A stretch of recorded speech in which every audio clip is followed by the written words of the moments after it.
Hi friends, welcome to 5 Minutes Tech YouTube channel. Here is Vivo V29 Pro 5G smartphone.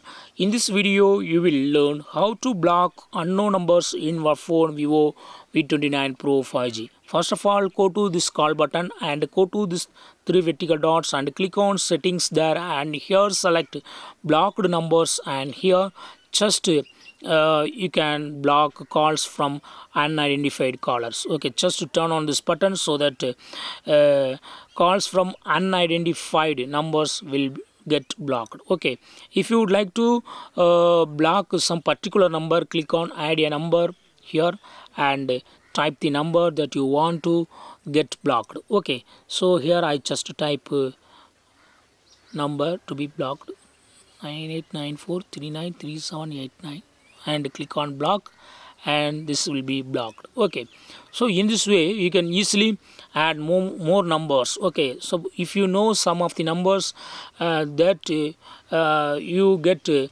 from that you can get irritating calls, then we can just put them in blocked. Okay, just click on add a number and type their number and they will be blocked from you. Okay, so in this way you can easily block unknown numbers and block some of the particular numbers as per your wish in your phone Vivo V29 Pro 5G. That's all friends, thanks for watching, bye.